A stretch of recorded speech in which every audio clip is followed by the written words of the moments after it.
primer lugar quería unirme a las felicitaciones y a la valoración de los otros evaluadores externos y también de mis compañeros aquí en el tribunal. Quiero empezar diciendo que ante todo es una tesis diferente, original, nueva en el ámbito académico, en nuestro ámbito académico, y por lo tanto un motivo de satisfacción y de alegría compartir este momento contigo y con todos tus compañeros. Yo creo que la tesis de hoy va de Japón, ¿no? Porque hay también otras referencias a Japón que vienen por aquí, ¿no? En estos días, y sin dejar de leer tu tesis, sino además de leer tu tesis, he tenido la oportunidad de encontrar por casualidad en una librería con un poemario de mujeres japonesas que hicieron poesía. Luego he averiguado que, en fin, la saga ha continuado largamente, pero yo me encontré con un poemario de Murasaki Shikibu, que fue una poetisa que hizo también algo distinto.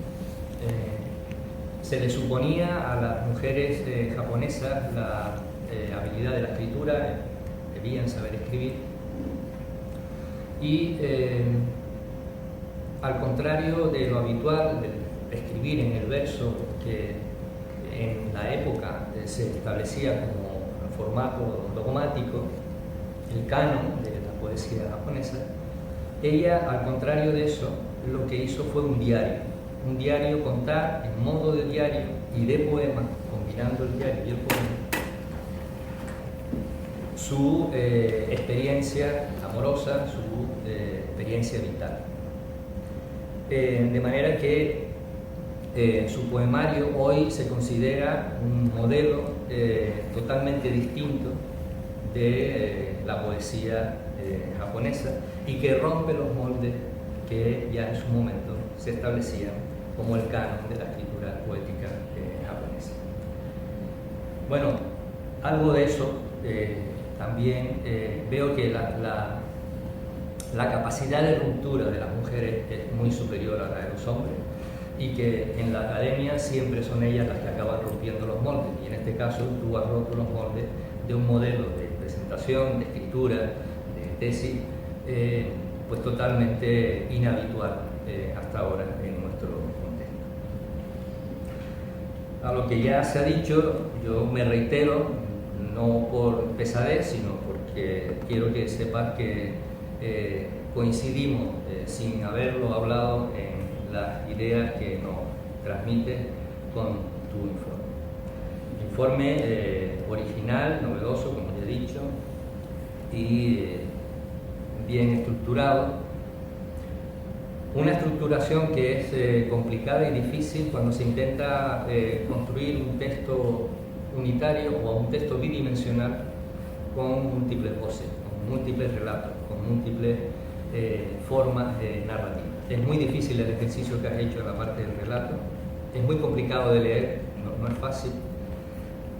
Se agradece desde luego el tratamiento de textos en formatos distintos, porque ayuda a entender en cada momento quién está hablando, de qué se está hablando. Pero intentar construir con todos esos relatos que son necesariamente fragmentarios. Lo que tenemos en la red es una multitud de información y de textos, pero fragmentados, que nosotros unimos porque compartimos con ellos una historia. Pero al mismo tiempo esa historia, nosotros formamos parte de otras historias paralelas. Tú lo que has hecho es meterte en medio de esas otras historias paralelas y volcarlas en un texto con una referencia. En realidad has hecho lo que hacen los escritores, las escritoras, los novelistas, contar una historia a partir de múltiples relatos, pero la diferencia es que así como el escritor utiliza su propio lenguaje y cataliza los lenguajes, las lenguas, las expresiones, las formas de los otros, tú lo que has hecho es construir con las formas de los otros un texto de referencia. Y eso es un ejercicio novedoso, desde luego muy difícil y muy complicado, pero que yo creo que te ha salido muy bien. Yo creo que el resultado es muy interesante. No voy a reiterarme en las cuestiones de la minuciosidad y el rigor con la que has ido explorando una fuente de datos que también, al igual que el lenguaje, está tremendamente dispersa. El uso de Twitter, el uso de entrevistas, el uso de observaciones con otros datos, reunir toda esa información, compactarla para darle forma, es un ejercicio de complejidad que se une al rigor y al formato con el que finalmente le has dado al informe. Conseguir hacer de toda esa información abierta y fragmentada un relato con un sentido polimorfo, oral, pero al mismo tiempo con un sentido de reconstrucción de la experiencia y de comprensión de la experiencia, no es fácil, es un ejercicio complicado, y yo creo que tú lo has conseguido con brillantez. Yo creo que los investigadores y los investigadores que puedan leer el informe, además de los que ya lo han leído a través de la red, pueden encontrar aquí una vía abierta para seguir explorando este tipo de territorios que son territorios complicados. Yo creo que una de las cosas interesantes de tu trabajo es que finalmente has construido un caso. Y es que no es fácil construir un caso. Stacey sabe mucho de los estudios de casos y por eso dicen que construir un caso es construir una historia, que cuidado porque no todos los casos son casos. Y nosotros llamamos con muchísima facilidad en la academia casos a cosas que no son casos. Y eso hace de tu trabajo algo también brillante en ese sentido, porque finalmente tenemos un caso. Bueno, tenemos a una persona con una experiencia que además se convierte en un relato de esa experiencia. Y por lo tanto, ese otro nivel de la realidad que extrae de la propia experiencia vital la magnitud de un relato con sentido es una aportación muy original de tu trabajo, que yo creo que merece la mejor de las valoraciones. El intento o el proceso de la triangulación, de contrastar los datos, como ya se ha señalado aquí, también es lo que te permite luego hacer unas luces y sombras suficientemente abiertas y contrastadas. Yo también coincido con el doctor Fernández en que el capítulo dedicado al yo investigador merecería tener una divulgación independiente para los jóvenes investigadores, y como él bien dice, y no solamente para los jóvenes, pero creo que es una aproximación interesante y muy útil sobre todo para los investigadores que empiezan, porque es un relato muy diferente al que reciben habitualmente de la academia. El aprendizaje de cómo estructurar una investigación con sus objetivos, la metodología, etc. Eso forma parte del lenguaje de transmisión más o menos habitual. Pero lo que no transmitimos habitualmente es lo que hay detrás de todo eso. Yo creo que tu relato cuenta lo que hay detrás de todo eso y puede ser por lo tanto puede ayudar muchísimo a los jóvenes investigadores a introducirse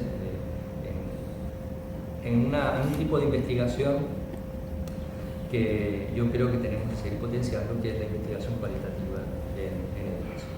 Me parece que ese es un aspecto importante.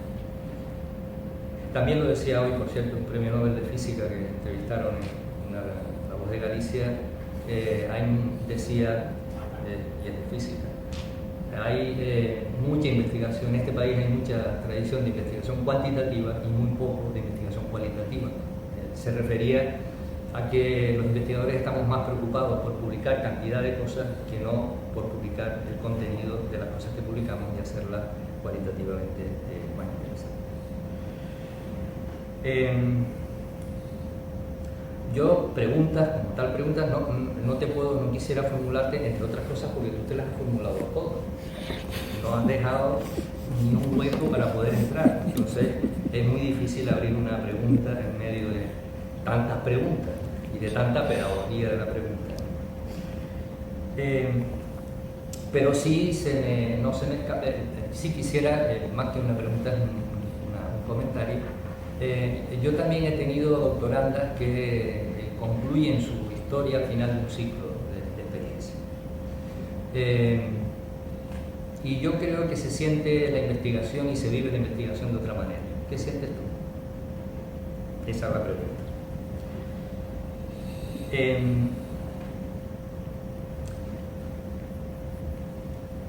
En la trastienda del sabio, Pierre Puget, el año 83, hacía un análisis de cuáles eran el trasfondo de la investigación científica, y exploraba en ese texto hacía un análisis de las condiciones políticas, culturales, intelectuales en las que los investigadores realizan su trabajo. Y venía a denunciar, en cierto modo, en su trabajo, como buena parte de los problemas que los científicos seleccionan para luego desempeñar su trabajo están fuertemente condicionados por la pertenencia a determinadas comunidades, a determinados colectivos, a determinadas influencias del entorno. Y esta mañana, este físico, el que les hablaba antes, venía a decir algo parecido. La investigación científica está muy condicionada por la presión del entorno, por aquello que se supone que se espera, por las respuestas rápidas que se esperan del conocimiento científico. Y él decía, yo no sé lo que va a pasar con la física cuántica, y no me pregunten si vamos a tener física cuántica en 10 años, porque yo no lo sé, yo ahora no lo sé, ni tampoco lo puedo predecir. Claro, este tipo de investigaciones que tú has hecho, de exploraciones que tú has hecho, nos permiten indagar en un territorio cuyas respuestas no van a servir inmediatamente. No sabemos lo que van a hacer las profesoras y los profesores en el futuro con la inversión tecnológica. No podemos predecir qué va a ocurrirnos con esta presión, pero sí es verdad, en eso sí coincido con Javier, que tenemos que ser cautos con la inversión tecnológica. Y quizá el papel de la escuela en el uso, en el desarrollo, en la utilización, debería también llevarnos a eso que un colega de mi universidad llama la desconexión informática, ¿no? Yo creo que la desconexión también entra a formar parte del proceso de uso de las tecnologías. Y por lo tanto, esa inmersión digital tenemos que ponderarla críticamente, con la distancia necesaria, pues para no dejarnos embaucar en lo que podrían ser las redes del mercado. Finalmente, las escuelas acabamos siendo redes del libro de texto, fruto del mercado del libro de texto. Es muy probable que acabemos también inmersos en el mercado de las redes. La única manera de salirnos de las redes es mantener una actitud crítica vigilante con respecto al uso y abuso de este tipo de técnicas. Y finalmente, solo una pregunta. En algunas de los vídeos me ha parecido ver una foto tuya que te situaba pues en Hawái. Entonces lo que quería preguntarte es si te vas a Hawái o no. Es la que me situaba en Hawái. Nada más, como ven, pues son cuestiones muy generales. Lo que te decíamos es que haríamos ahora una breve pausa para que prepare la respuesta.